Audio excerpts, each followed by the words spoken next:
Florida, 2010. A 911 call was made by Alexandria Tobias. She was frantic, she was crying. Her baby was unconscious, a 3-month-old boy. Ambulance was sent. The baby was sent to the hospital. Unfortunately, the baby died. Laden with guilt, she pleaded guilty. She was responsible. She was at that time playing Farmville. Do you remember that game, Farmville? Where people wanted to be virtual farmers? That was around 2010, 2011 on Facebook. She was given 45 years manslaughter in Florida. 2014, Spain. A 21-year-old male, very enthusiastic male, trying to capture a good selfie on top of a static train, not realizing that a 35,000 volt cable was passing right through. Accidentally touched the cable. He died. What's the common denominator? Social media platforms. No brainer. And it's the tip of the iceberg. I'm a social media addict. I have denied it for the past 10 years or so, till 3 years ago when I attended a conference, Social Media and Mental Health, where one of the speakers, Dr. Mary Aiken, she, who's a cyber forensic psychologist working with MI6 CIA, and she introduced the concept of screen time. She told us about an app. I downloaded that straight away. When I went home the next day, I accidentally checked the next evening. I was shocked. I was flabbergasted. 10 hours? 10 hours was the time that I was spending on my phone.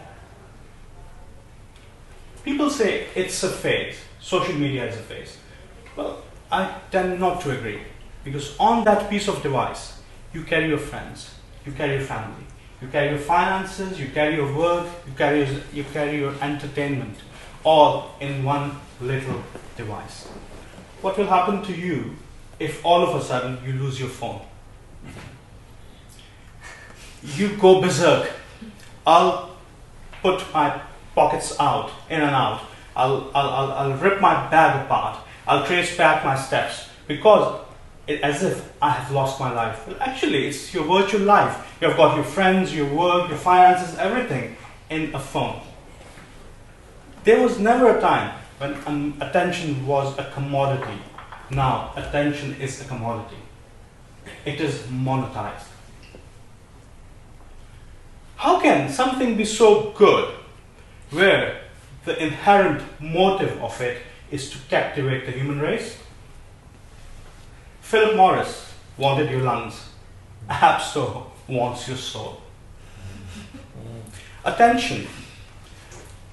45 seconds in a workplace, 8 seconds in general, 574 times a day email checking, 239 times a day phone checking, 2,617 times touching your phone, 4 billion viewership of Facebook.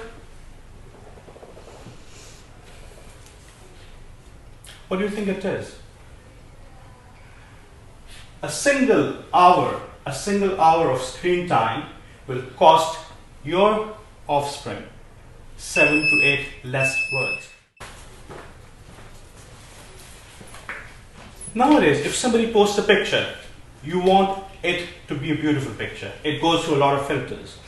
Whether it's a landscape, whether it's your own picture, somebody else's, because we want the best. As a society, we're telling that person, we want perfection. If you are good, if you are the best, we like you, we love you. But if you're not, we're not. This is narcissism. This is what the world has come to. Either we are in the middle of a storm, an eye of the storm, or we are actually on the verge of ensuing a storm. What can be done about it? South Korea did well. They had a massive problem. They took 1 million of their children on excursions, on boot camps in a year. They banned phones, devices in private places, in schools. and look at what's happening there. We can follow their example. But what we can do ourselves, I think the first thing we have to do is disconnect to reconnect, detach to reattach, not with the devices, but with human being. Social interaction is the key. Education, awareness, role modeling, and individual responsibility. Always remember, he or she who dwells in a solitude is either a god or a wild beast. Not said by me, it was Friedrich Nietzsche. Thank you so much.